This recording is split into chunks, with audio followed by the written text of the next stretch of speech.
하나님의 말씀 봉독합니다. 하나님의 말씀은 출애굽기 15장 22절에서 26절 말씀 되겠습니다. 구약성경 105페이지입니다. 105페이지 출애굽기 15장 22절에서 26절 말씀입니다. 우리 같이 합독합니다. 모세가 홍해에서 이스라엘을 인도하며 그들이 나와서 수르 광야로 들어갔어. 거기서 사흘 길을 걸었으나 물을 얻지 못하고 마라에 이르렀더니 그건 물이 써서 마시지 못하겠으므로 그 이름을 마라라 하였더라. 백성이 모세에게 원망하여 이르되 우리가 무엇을 마실까 하며 모세가 여호와께 부르짖었더니 여호와께서 그에게 한 나무를 가리키시니 그가 물에 던지니 물이 달게 되었더라. 거기서 여호와께서 그들을 위하여 법도와 율례를 정하시고 그들을 시험하실세 이르시되 너희가 너희 하나님 나 여호와의 말을 들어 순종하고 내가 보기에 의를 행하며 내 계명의 귀를 기울이시며 내 모든 규례를 지키면 내가 애굽 사람에게 내린 모든 질병 중 하나도 너희에게 내리지 아니하리니 나는 너희를 치료하는 여호와임이라. 아멘. 할렐루야. 오늘 이 시간 주님이 함께 하시는 줄 믿습니다. 옆 사람 인사합시다. 오늘도 큰 은혜의 시간 되십시다. 네. 오늘 하나님께서 우리에게 출애굽기 15장 22절에서 26절의 말씀을 우리에게 허락해 주셨습니다. 오늘 같이 은혜 받고자 하는 말씀은 쓴물을 달게 하신 하나님이시라는 제목으로 은혜를 나누고자 합니다. 여러분, 우리가 살아가노라면 물은 필요합니다. 우리 인생에 있어서 물이 없으면 안 됩니다. 이 물은 사람의 생존 조건의 첫째가 되는 것이 바로 물입니다. 그래서 이 물은 항상 필요한 것입니다. 자, 그런데 갈증이 심하되면은 이 물을 계속해서 마셔야 되는 것이죠. 그래서 마시기는 마셔야 하는데 우리에게 마실 물이 없다라는 것, 참으로 비참한 것이죠. 더 나아가서 물을 찾기는 찾았어요. 물을 발견하기는 발견했는데 그 물이 써서 마실 수 없는 물이라면은 그 상황은 한마디로 어떻게 설명할까요? 절망이라고 할 수가 있겠죠. 칵거리는데 물이 먹고 싶어서 어쩔 수가 없는데 그 물가에 도착해 보니까 물은 써서 마실 수가 없는 것입니다. 먹을 수 없는 물입니다. 한마디로 절망이라고 할 수가 있겠습니다. 오늘 본문에 이스라엘이 3일을 걸었습니다. 3일 길을 걸어도 물이 없었어요. 물을 찾지를 못했어요. 목이 말라서 헉헉대다가 마라에 도착을 해서 쓴 물을 발견하게 되었습니다. 그런데 그 물을 먹으려고 했지만 써서 먹을 수가 없는 것입니다. 이때에 백성들의 불만이 터지기 시작을 했습니다. 지도자 모세를 향하여 하나님을 원망합니다. 왜 하나님이 우리를 이까지 끌어서 물도 없는 곳에 데려다 놓고 마실 물도 없고 물을 발견하기는 했는데 써서 먹을 수가 없다라는 것입니다. 그래서 원망과 불평을 모세에게 쏟아내기 시작을 했습니다. 이것이 바로 출애굽기 15장의 내용이라고 할 수가 있습니다. 여러분, 이 상황이 어떻게 물 문제만 그럴 수가 있을까요? 오늘 우리가 살아가는 현실에서 우리는 이러한 상황을 많이 만나게 되고 많이 느끼게 된다고 할 수가 있습니다. 오늘 우리가 살아가는 이 현실에서 정치적인 현실을 인정하지 않을 수가 없고 동참하지 않을 수가 없는데 백성들의 갈증을 풀어주는 정당이 없다라는 것입니다. 또한 하나님을 믿고 하나님을 의지하고 신앙생활을 해야 되는데 가고 싶은 교회가 없다라는 것입니다. 그것은 물을 발견하고도 마실 수 없이 불평과 불만을 쏟아낸 히브리 민족의 상황과 다를 바가 없다라고 말씀을 드릴 수가 있습니다. 이 이스라엘 백성들이 광야 여행 중에 사흘길을 걸었는데도 물이 없자 백성들의 갈등은 고통으로 변해버렸습니다. 메마르고 척박한 이 광야에서, 사막 땅에서 물을 찾아서 사흘길을 헤매다녔지만은 천신만고 끝에 찾은 물이 불행하게도 써서 도저히 먹을 수 없는 물이었다라는 것입니다. 이제 백성들은 모세를 향하여 불평이 폭발해버렸습니다. 불만이 폭발해버렸습니다. 자, 우리는 여기서 깨닫는 것이 있습니다. 이것은 바로 인생 여정과 같다라는 사실입니다. 우리의 인생길과 똑같다라는 사실입니다. 이처럼 우리 인간들에게는 미래의 희망보다는 현재의 욕구에 대한 충족이 더 시급한 것인지도 모른다라는 사실입니다. 그러나 우리는 철저하게 이러한 현실에서 안주하고 눈앞에 손익 계산을 하는데 여기에 민감한 사람들이라는 것입니다. 그러나 항상 문제 앞에는 또 원망과 불평을 하고 있습니다. 누구 때문에 그렇다, 누구 때문에 그렇다, 누구 때문에 이러한 현상이 나타났다, 누구 때문에 이러한 현상이 나에게 다가왔다, 이러한 문제가 다가왔다, 원망하고 불평한다라는 사실입니다. 여러분, 그래서 오늘 우리가 살아가는 우리들의 삶에는 쓴물이 있다라는 사실입니다. 먹을 수 없는 쓴물이 있다라는 사실입니다. 어떤 쓴물이 나에게 다가오고 있을까요? 실패의 쓴물이 있습니다. 질병의 쓴물이 있습니다. 가난의 쓴물이 있습니다. 미움의 쓴물이 있습니다. 죄악의 쓴물이 있습니다. 근심의 쓴물이 있습니다. 절망의 쓴물이 있다라는 사실입니다. 이러한 것들이 나의 앞에 쓴물로 다가온다라는 것이죠. 실패, 질병, 가난, 미움, 죄악 또는 근심, 절망, 이러한 것들이 나의 앞에 쓴물로 다가온다는 사실입니다. 그런데 목이 말라 탑니다. 목이 말라 타지만은 이 쓴물을 마실 수 있는 사람은 아무도 없다라는 것입니다. 우리는 실패의 쓴물을 마실 수가 없는 것입니다. 질병의 쓴물을 우리가 마실 수가 없는 것입니다. 가난의 쓴물, 미움의 쓴물을 우리는 마실 수가 없는 것입니다. 죄악의 쓴물, 근심의 쓴물, 질병의 쓴물을, 절망의 쓴물을 우리는 먹을 수가 없다라는 사실입니다. 그래서 그 앞에서, 이러한 물 앞에서 나는 어찌할꼬, 나는 어떻게 해야 될까, 나는 이 물을 먹을 수 없는데 어떻게 해야 될까, 갈증에 갈증이 더해지고 있다는 사실입니다. 이 갈증에 죽을 지경이지만은 눈앞에 있는 이 쓴물을 어떻게 먹고 살 수가 있습니까? 이러한 물을 먹고 살 수가 없다라는 것이죠. 자, 그러면 답이 있어야 되지 않겠습니까? 그럼 이 쓴물을 먹지 않고 단물을 먹을 수 있는 답이 있어야 되지 않겠어요? 그러나 답은 있습니다. 그 답은 뭘까요? 답은 한 가지밖에 없다라는 사실입니다. 쓴물을 달게 만들면 되는 것입니다. 바꿔버리면 되는 것입니다. 쓴물을 단물로 바꿔버리면 되는 것입니다. 오늘 하나님은 모세에게 명령합니다. 너가 쓴물을 단물로 바꾸라고 명령을 합니다. 어떻게? 나무를 하나 꺾어서 그 쓴물에 던지라는 것입니다. 나무를 하나 꺾어서 그 쓴물에 던졌더니 그 쓴물이 단물로 바뀌어 버렸다는 사실입니다. 그것은 아무나 할 수 있는 일이 아닌 거예요. 그럼 이 쓴물을 단물로 바꿀 수 있는 것은 누가 하실 수 있을까요? 하나님만이 하실 수가 있습니다. 따라할까요? 하나님만이 하실 수 있다. 하나님만이 하실 수 있다. 이것이 출애굽기 15장에서 오늘 우리에게 주는 교훈이라고 말씀드릴 수가 있습니다.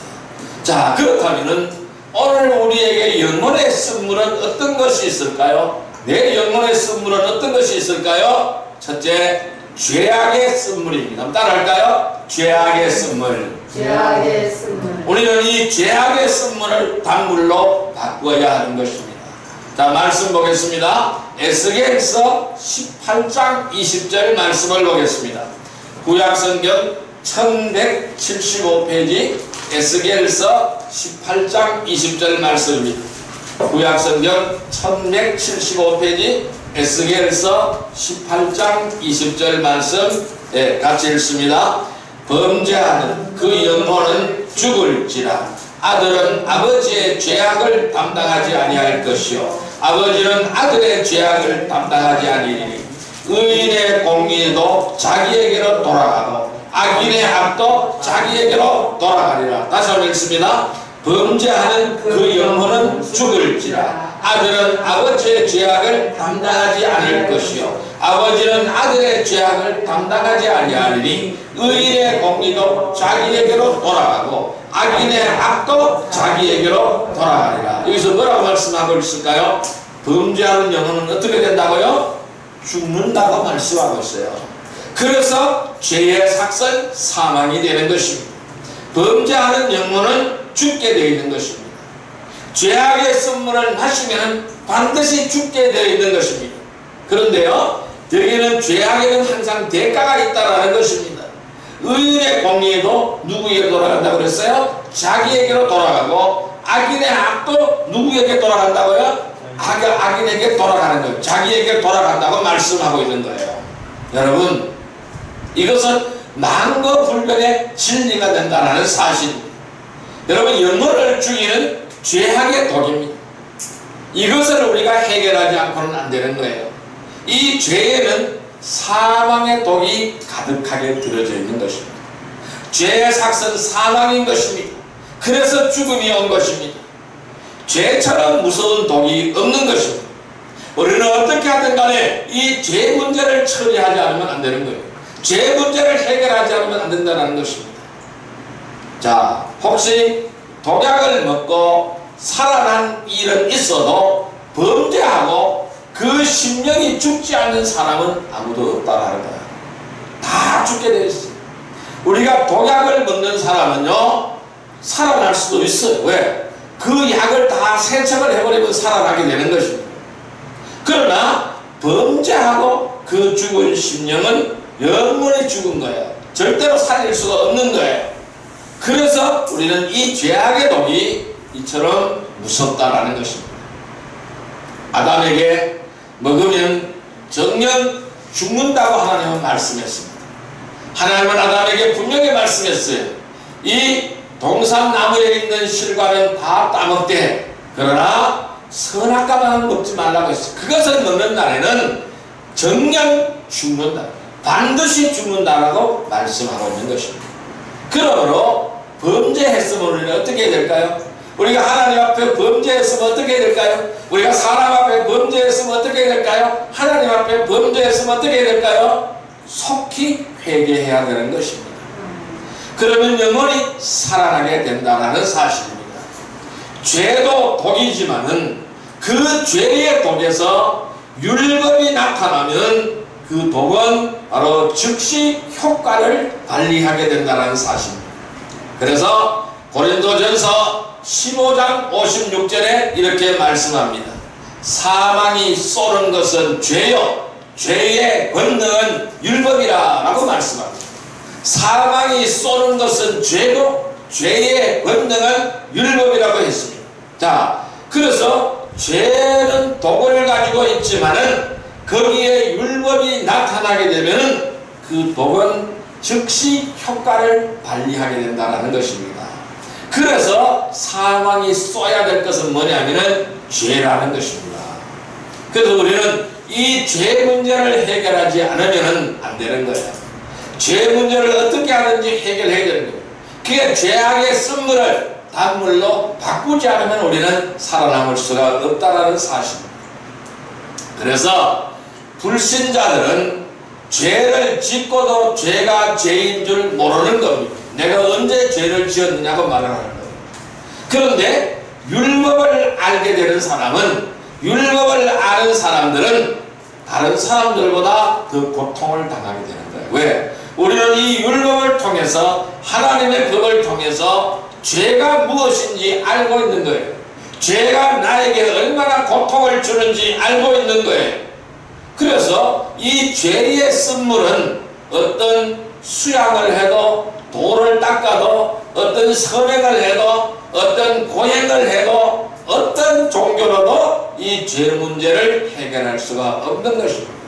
죄를 달게 만들 수 있는 방법은 없다라는 사실입니다.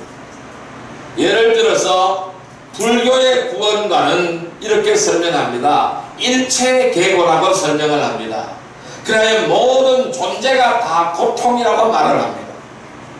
그래서 불교의 목표는 존재 자체를 없앤다라는 거예요. 이 사람들이 주장하는 거예요. 그래서 느낌도, 감정도, 슬픔도, 기쁨도, 축복도, 행복도 없는 완전한 내가 없어지는 것이 불교의 목적이라고 말을 합니다. 이것을 가지고 그들의 말로는 해탈이라고 설명을 합니다. 또는 열반이라고 설명을 합니다. 그러나 여기에 도달한 사람이 있습니까? 여기에 도달한 사람이 있어요? 없는 거예요. 도달했다 하더라도 그것이 구원하고 영생이 아니라는 사실입니다.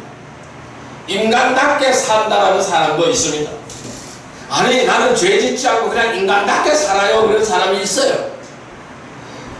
이 사람의 행동이, 이 사람이 사는 것도 행복이 아닌 거예요. 이러한 무아지경이야말로 귀신과 접신하는 가장 위험한 요소라는 사실을 여러분들이 기억하시기를 바랍니다. 이 죄악의 쓴물은 그 무엇으로도 해결할 수가 없습니다. 불가능한 것입니다. 그런데 해결할 수 있는 방법이 하나가 있어요. 오직 예수 그리스도의 보배로운 피와 십자가의 공로만이 그것을 해결할 수가 있는 것입니다. 오직 예수 그리스도의 피와 십자가의 공로만이 그 문제를 해결하게 되는 것입니다.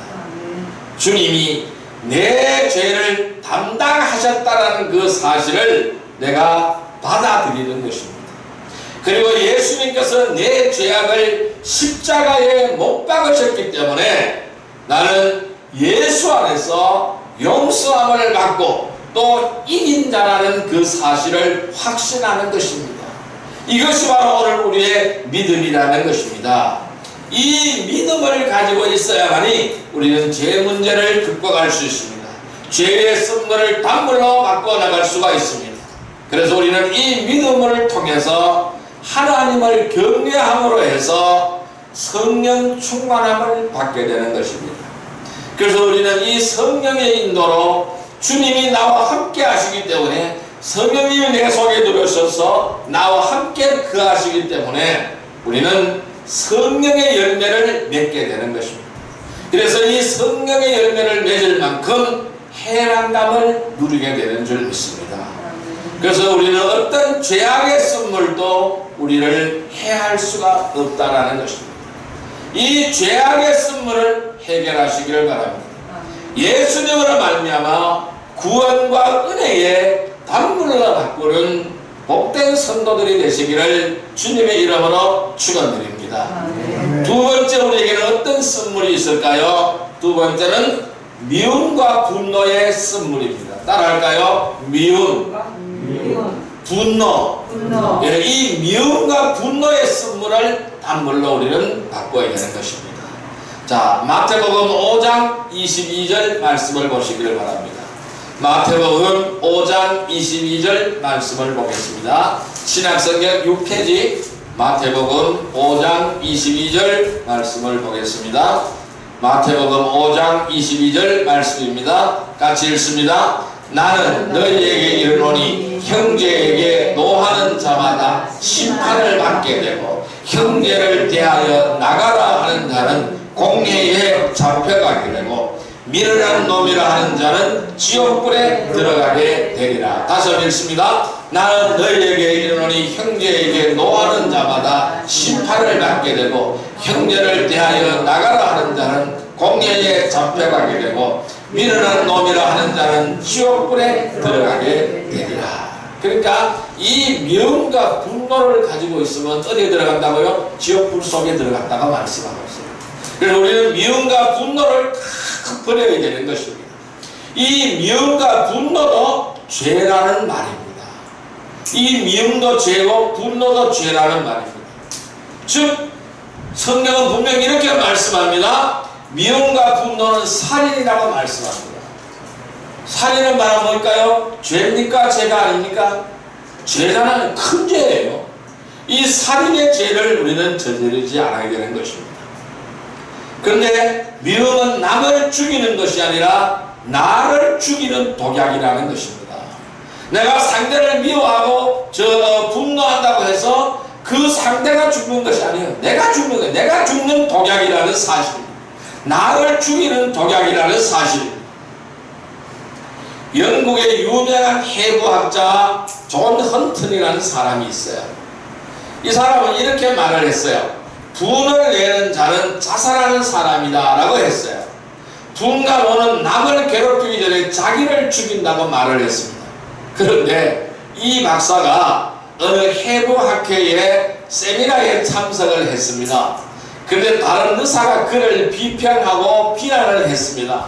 그런데 이 사람은 분을 참지 못하고 대항하다가 그만 그 자리에서 심장마비를 일으켜서 죽고 말았다고 합니다.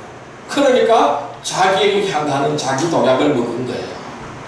미움은 이렇게 우리의 영혼에 피해를 끼치는 것이 바로 미움인 것입니다. 그래서 요한일서 3장 15절에 이렇게 말씀하고 있는 것이죠. 그 형제를 미워하는 자마다 살인하는 자니 바로 영생이 그 속에 거하지 아니하는 것을 너희가 아는 바라 라고 말씀하고 있습니다. 내가 용서하지 못하고 내가 사랑하지 못하면은 내 심령이 죽는다라는 말씀입니다. 하나님께서 함께 하시지 않는다라는 말씀이라는 것입니다. 그래서 내가 용서하고 내가 사랑해야 되는 것입니다. 그래야만 내 심령이 살아날 수가 있는 것입니다. 그래야만이 하나님이 함께 할 수가 있다는 사실입니다. 또한 로마서 12장 18절에는 이렇게 말씀합니다. 할 수 있거든 너희로 서로 모든 사람으로 더불어 평화하라 그랬습니다. 평화하라 라고 주님은 말씀하시고 있는 것입니다. 내가 양보하고 내가 먼저 손을 내밀으라는 것입니다. 내가 먼저 양보하고 내가 먼저 손을 내밀었다면 100번 잘한 것이라고 할 수가 있는 것입니다. 나를 억만죄악에서 용서하신 그 하나님의 은혜를 생각하시기를 바랍니다. 놀라운 그 하나님의 사랑을 생각하시기를 바랍니다. 이러한 사랑을 가지고 남을 용납할 때에 하나님께서도 우리를 긍휼히 여기시는 것입니다. 나를 불쌍히 여기시는 것입니다. 미움과 분노를 하나님의 사랑으로 용서하시기를 바랍니다. 미움과 분노를 하나님의 사랑으로 용서하고 덮으시기를 바랍니다. 그래서 자기 아들을 죽인 원수를 사랑하고 그 원수를 자기의 양아들로 받아들일 수가 있는 것입니다. 그래서 미움과 분노를 하나님의 사랑으로 용서하고 덮어나가는 여러분들이 되시기를 바랍니다.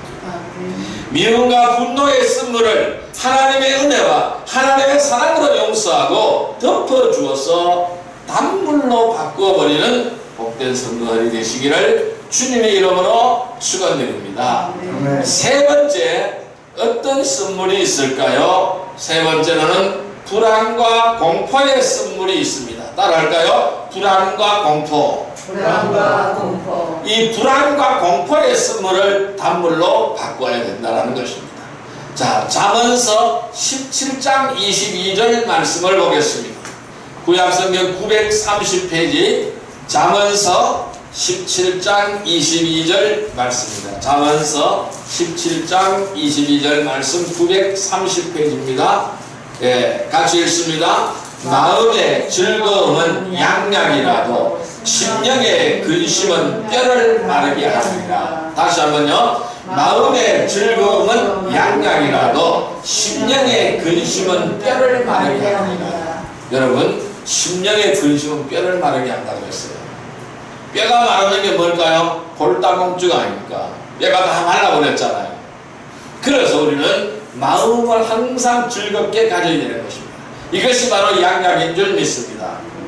자, 그러면은 우리의 심령과 뼈를 마르게 하는 것은 뭐라고요? 근심과 걱정과 불안과 공포입니다. 이런 것들입니다. 예일대학의 존 도널드라고 교수는 사람들의 마음속에 있는 두려움을 이렇게 분석을 했어요. 마음속에 있는 두려움을 분석을 했는데 어떤 두려움을 가지고 있느냐? 실패에 대한 두려움을 가지고 있다고 말합니다. 또한 이성에 대한 두려움을 가지고 있다고 말합니다. 셋째는 자기 약점이 드러날까봐 두려워한다고 말씀했습니다. 네 번째는 다른 사람을 믿을 수 없다라는 거예요. 이런 것도 두려움이라는 것입니다. 다섯 번째 두려움은 상상에서 온다라고 말씀하고 있습니다. 여섯 번째는 실수에 대한 두려움이라고 말씀하고 있어요. 또한 일곱 번째는 홀로 있음으로 오는 두려움이라고 했습니다. 그래서 이러한 두려움들은, 이러한 불안과 공포는 많은 곳에서 나에게 다가오고 있다는 것을 말씀하는 거예요. 어디 그것밖에 없겠습니까? 더 많은 두려움이 우리 앞에 존재한다는 것입니다. 세계 제2차 대전 때 사망한 미군의 수가 30만 명입니다. 그런데 그 아들과 남편을 전쟁터에 내보내고 염려와 불안과 공포 때문에 심장마비로 죽은 사람은 100만 명이 넘었다고 합니다. 2차 대전 때 미군이 파병을 해서 각지에서 막 싸웠잖아요. 그래서 그 전쟁에서 죽은 군인이 30만 명인데 그 가족들은 100만 명이 죽었다고 얘기를 하는 것입니다. 그 가족들이 왜 죽었겠습니까? 전쟁에 나가지도 않았는데 왜 죽었겠습니까? 불안과 공포, 염려, 걱정, 근심, 바로 이런 것들 때문에 죽었다고 말씀하고 있는 것입니다. 성경은 두려움을 이렇게 정의하고 있습니다. 요한일서 4장 18절에 정의하고 있습니다. 두려우면 형벌이 있음이라 두려워하는 자는 사랑 안에서 온전히 이루지 못하였느니라고 말씀하고 있습니다. 왜 두려우냐? 사랑 안에서 온전하게 이루지 못했기 때문에 두렵다. 사랑 안에서 온전하게 이루지 못했기 때문에 두렵다고 말씀합니다. 그리고 두려움은 형벌이라고 말씀하고 있는 것입니다. 아담이 하나님께 범죄하고 맨 먼저 생긴 마음이 어떤 마음이었습니까? 두려운 마음이었죠. 아담이 제일 먼저 하나님께 범죄하고 제일 먼저 그가 생긴 마음은 두려움이었어요. 그래서 숨었잖아요. 하나님의 얼굴을 피하여 숨었잖아요. 왜 숨었어요? 두렵기 때문에 숨었다고 고백하고 있습니다. 여러분, 예수 믿으면서도 두려움이 존재한다면 아직까지 형벌을 떨쳐버리지 못하고 있다는 증거가 되는 것입니다. 우리는 두려움을 가지고 있으면 안 되는 거예요. 왜 이것을 떨쳐버리지 못할까요? 하나님의 사랑을 경험하지 못했기 때문에 못 떨쳐내는 거예요. 또한 하나님의 사랑은 성령으로 우리에게 임하는데 이것을 경험하지 못했기 때문에 떨쳐내지 못하고 있는 것입니다. 그 비결을 말해볼까요? 성령 충만함을 받으면 되는 거예요. 성령 충만을 받으면 두려움이 사라지게 되는 것입니다. 히브리서 2장 14절 15절에는 예수님께서 죽음의 공포까지도 지셨다고 말씀하시고 있는 것입니다. 그러므로 근심과 걱정과 염려와 불안과 공포의 습물에서 해방되시기를 바랍니다. 성령이 충만하여 해방되시기를 바랍니다. 늘 성령에 충만하여 늘 주님이 주시는 기쁨으로 충만하시기를 바랍니다. 그래서 불안과 공포의 습물을 기쁨의 단물로 바꾸는 복된 성도들이 되시기를 주님의 이름으로 축원드립니다. 한 가지 더 하겠습니다. 네 번째, 우리에게 어떤 선물이 있느냐? 좌절과 절망의 선물이 있습니다. 따라할까요? 좌절과 절망의 선물. 좌절과 절망의 선물. 우리는 이 좌절과 절망의 선물을 단물로 바꾸어 버려야 됩니다. 자, 구약성경 1309페이지 스바냐 3장 16절 말씀을 보겠습니다. 구약성경 1309페이지 스바냐 3장 16절 말씀이 되겠습니다. 스바냐 3장 16절 말씀입니다. 구약성경 1309페이지입니다. 같이 읽습니다. 그날에 사람이 예루살렘에 이르기를 두려워하지 말라. 시온아 내 손을 늘어뜨리지 말라. 다시 한번 읽습니다. 그날에 사람이 예루살렘에 이르기를 두려워하지 말라. 시온아 내 손을 늘어뜨리지 말라. 아멘. 여러분, 하나님께서 도와주실 것이니까 좌절과 절망으로 팔을 늘어뜨리지 말라라는 말씀입니다. 안 된다, 못한다, 희망이 없다, 죽겠다, 이런 생각처럼 우리를 시험들게 하는 것은 없다라는 것입니다. 위대한 사람들을 보면은요, 절망의 환경 가운데서도 생각을 잘 하였습니다. 신라권을 쓴 존 밀턴은 이렇게 설명했습니다. 또는 그는 실명했습니다. 악성 베토벤은 청력을 잃어버렸습니다. 미생물학의 혁명가 파스테르는, 여러분 파스테르 유럽 있잖아요. 그 잘 아는 이 파스테르는 중풍에 걸린 사람입니다. 헬렌 켈레는 기머거리였고 벙어리였습니다. 그러나 이들은 위대한 인물로 인류의 취향을 갖고 있는 사람들입니다. 왜 그럴까요? 그들은 절망하지 않았습니다. 그 가운데서도 그들은 하나님의 뜻을 붙들었습니다. 나는 기도하고 걷고 말도 들리지도 않고 말도 하지 못하지만은 그 가운데서 하나님의 뜻을 발견했습니다. 내 눈을 잃어버렸지만은 앞을 보지 못하지만은 그 속에서 하나님의 뜻을 발견했습니다. 베토벤 같은 경우에는 청력을 잃어버렸지만은 그는 하나님의 뜻을 그곳에서 발견했습니다. 중풍에 걸렸지만은 그 속에서 하나님의 뜻을 발견했습니다. 그들은 다 절망하지 않았습니다. 하나님의 뜻을 발견했습니다. 여러분, 좌절과 절망의 쓴물 앞에 서 있습니까? 어찌할꼬 좌절과 절망의 쓴물 앞에 서 있습니까? 주님께서 도와주시니 힘을 내시기를 바랍니다. 반드시 쓴물로 바꿔 주실 것입니다. 전화 위협으로 인도하게 될 것입니다. 성령이 충만하시기를 바랍니다. 늘 주님이 주시는 비결을 사모하시기를 바랍니다. 주님을 향하는 희망으로 사모하시기를 바랍니다. 좌절과 절망의 쓴물을 소망의 단물로 바꾸는 복된 성도들이 되시기를 주님의 이름으로 축원드립니다. 자, 이제 말씀을 정리하여 보겠습니다. 그럼 이제 우리는 중요한 게 남아있어요. 뭘까요? 어떻게 나의 앞에 있는 쓴물을 단물로 바꾸어 버릴까? 그 비결입니다. 마라의 쓴물을 이스라엘 백성들이 마실 수 있는 단물로 변화시켜 주신 하나님의 방법과 능력은 참으로 기이한 것입니다. 원망하고 불평하는 백성들 가운데서 기도하는 모세에게 하나님은 한 나뭇가지를 잘라서 그 물에 던지라고 말씀하셨습니다. 그런데 모세가 하나님 앞에 순종하고 그대로 하였더니 놀랍게도 그 쓴물은 더 이상 쓰지 않았습니다. 단물이었습니다. 먹을 수 있는 물이 되었습니다. 이 쓴물과 같은 인생을 단물처럼 바꿔주시는 분이 하나님이라는 사실을 깨우치는 중요한 메시지인 줄 믿습니다. 그리고 우리의 문제 해결은 불평하고 불만하고 원망하는 사람을 통해서 문제가 해결되는 것이 아닙니다. 엎드려 기도하는 사람을 통해서 하나님은 응답하시고 문제를 해결해 주신다는 것입니다. 그런 쓴물을 앞에 놓고 모세는 어찌할꼬 불평하고 원망하지 않았습니다. 하나님 왜 나에게, 왜 우리의 민족에게 이러한 쓴물을 주십니까? 라고 원망하지 않았습니다. 즉시 그 자리에 엎드렸습니다.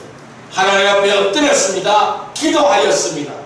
그랬더니 하나님께서 방법을 가르쳐 주셨다라는 말씀입니다. 그 그 방법대로 순종하니까 어떻게 됐어요? 쓴물이 단물로 바뀌어지게 되었다라는 사실입니다. 우리가 문제를 해결하는 방법은 바로 뭘까요? 우리는 기도하는 것입니다.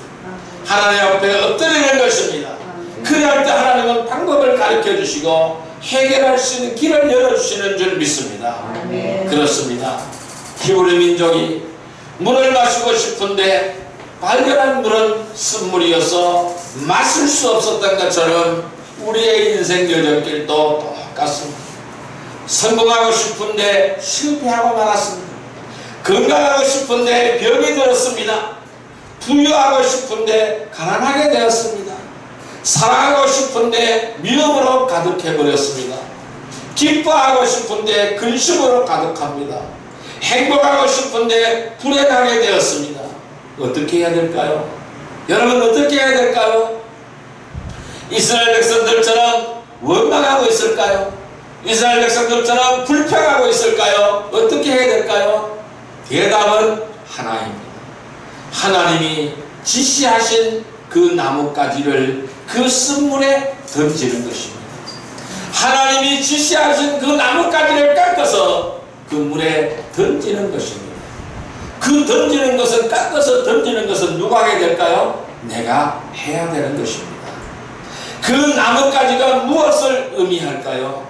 그 나뭇가지가 의미하는 것은 예수 그리스도의 십자가를 의미하는 것입니다. 예수 그리스도의 십자가는 모든 인간의 죽음을 생명으로 바꿔버린 인간 생활의 생명의 갈증을 해결해주는 쓴물을 단물로 바꾼 매우 중요한 사건인 것입니다. 그것은 하나님의 말씀을 따라 순종하는 것뿐임을 깨우치는 것입니다. 오늘날 우리가 살아가는 우리들에게, 이 시대를 살아가는 우리들에게, 저와 여러분들에게 주시는 중요한 교훈이라는 사실을 기억하시기를 바랍니다. 그렇습니다. 나의 앞에 아무리 쓴물 같은 환경이라도 예수님이 함께 하시면은 그 쓴물이 날게 되는 줄 믿습니다. 죄악의 쓴물도 예수님의 사랑으로 구원의 단물이 되는 것입니다. 근심의 쓴물도 예수님의 사랑으로 기쁨의 단물이 되는 것입니다. 불평의 쓴물도 예수님의 사랑으로 감사와 사랑의 단물이 되는 것입니다. 내 앞에 있는 어떤 쓴물이라도 예수 십자가의 사랑으로 달게 만들어서 변화시켜서 살아가는 복된 축복의 성도들이 다 되시기를 주님의 이름으로 축원드립니다. 기도드립니다.